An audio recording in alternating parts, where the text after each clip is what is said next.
Hello, beautiful humans, and welcome to the Mental Wellness Wake Up Show, a weekly podcast where growth-minded, creative people come to learn best practices from both spirituality and psychology that create lasting well-being.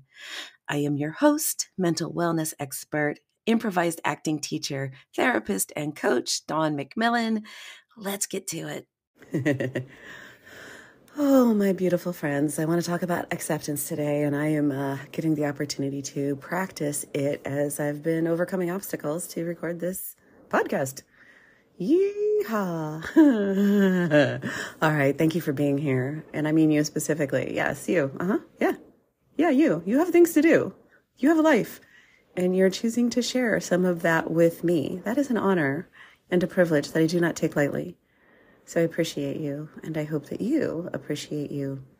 If you would be so kind as to share this podcast on your social media, send it to someone that you love and or like, and let them know that you are thinking about them and that here's a very quick, wonderful little resource to help them move along in their lives with more grace, more ease, more joy, and more peace. Definitely appreciate that. Okay, acceptance. Acceptance can be a tough sell in my business. Often when I talk to clients or even friends about acceptance, it ends up in a kind of an argument, which is a lack of skillfulness on my part, I suppose, where I talk about accepting that your thoughts and feelings are present and taking action anyway. And I get, oh, so you're saying that I need to accept that my boss is a jerk, or I need to accept that everyone hates me and I'm never going to have a life that I want. Yeah, so the short answer is yes. But no. Acceptance is about allowing that things that are. Things that are, and resisting them and being upset about them and getting angry at them doesn't change the fact that they are. And I'm talking now also about internal experiences. If sadness arises, it's there. Accept that. Resisting it, trying to avoid it, trying to suppress it, trying to do rage about it, doesn't change the fact that it is present. So when we talk about acceptance, I'm talking about accepting that what is, things that are, what is present is present. And what we do instead, because most of us in this culture are really, really strongly arranging our lives around the avoidance of unpleasant, undesired internal emotional states and the craving and the grasping and the pursuit of pleasant, desired emotional states. That sometimes we are not living a life that nurtures or nourishes us at all. So let's use an example of if your job isn't working for you.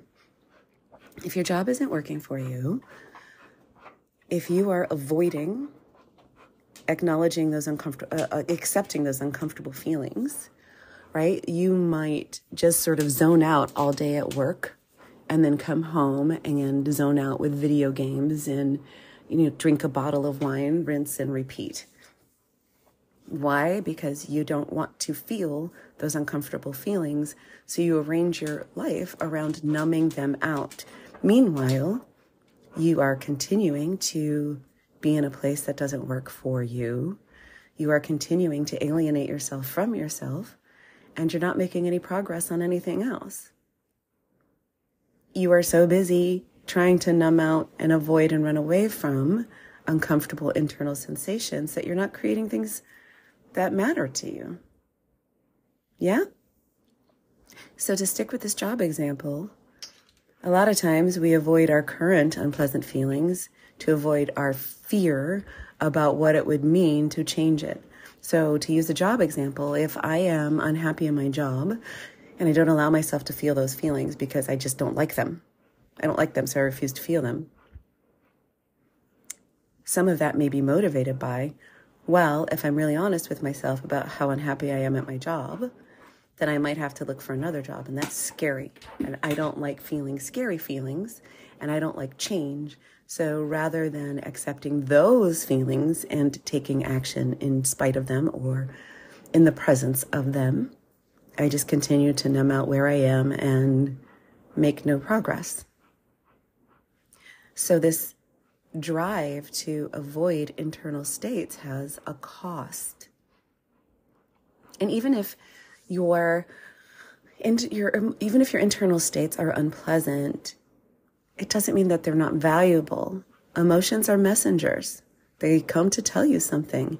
If you're experiencing anger, if anger is present, anger is the emotion of boundary violation, and it gives you the impetus toward action.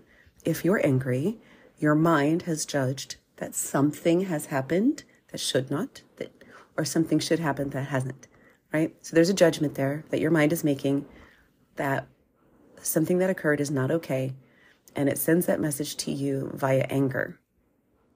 If you don't acknowledge the anger, you don't get the message. And if you don't get the message, you don't get to evaluate whether that judgment is useful or not. So there you are, walking around, suppressing anger, fuming, snapping at people, when there's an opportunity to take valued action. So if the anger arises and you accept it, and you go, hey, anger is present. What am I noticing?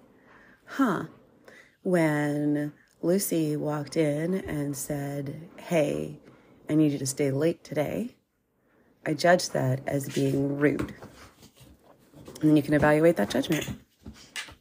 Is that true? Is it helpful? Is there something worth taking action on? Or is this me, what's the word I'm looking for, projecting onto something that was actually sort of innocent and had nothing to do with me? But if you don't feel the feelings, if you don't accept that they're present, if you don't allow them, if you don't acknowledge them, if you go to avoidance and suppression, you never get the message, and you never get the opportunity to take the action that matters for you. So we're really talking about when we are not in acceptance of uncomfortable feelings and we go to avoidance, we're missing out on living a life according to our values. We're missing out on the richness of life. It's almost like putting your life on pause. And I know in my life, when I felt like I've been on pause, like I've been on hold, like I've been stuck, it has often been due to the avoidance of an uncomfortable awareness, because that uncomfortable awareness would require me to take action.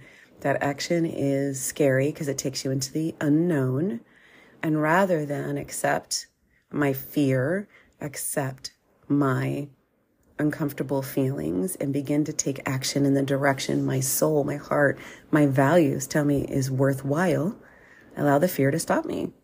And when you are allowing fear to stop you, you do so by numbing out, by avoiding, by overworking, over-exercising, over-drinking, overeating, over-consuming,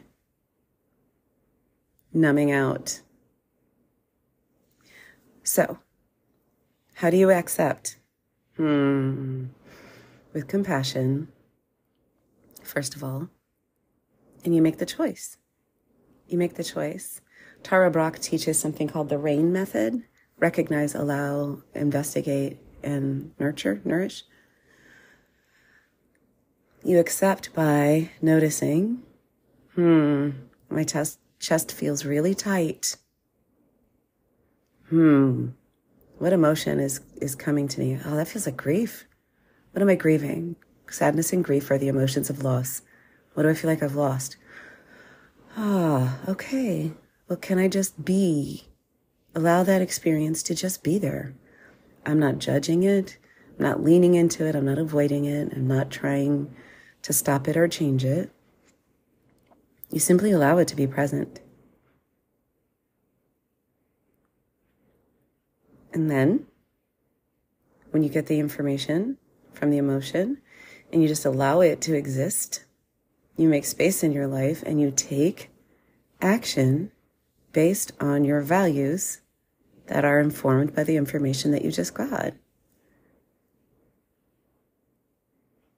It really gets to be so simple.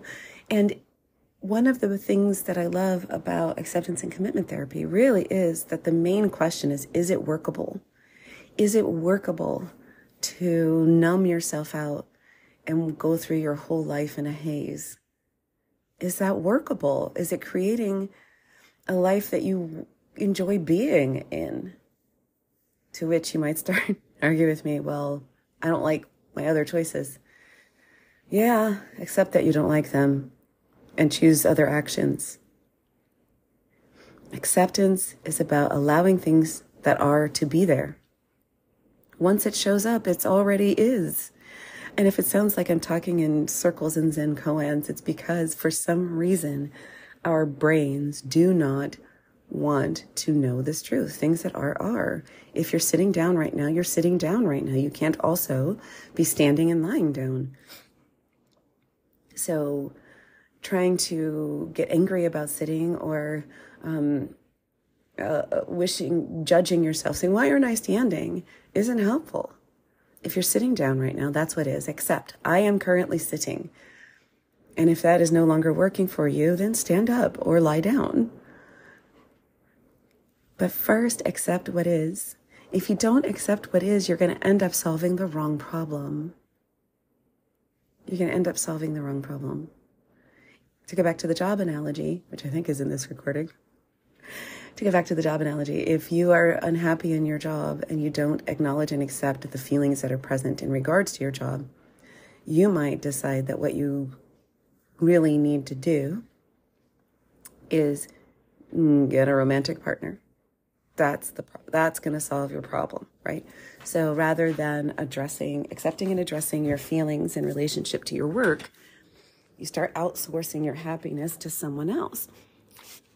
Well, now this person that you are starting to date, there you go, buddy, there you go, has a job, which is to help you avoid your unpleasant feelings, numb out, provide happiness, joy, and prosperity to you because you have been unwilling to do it for yourself.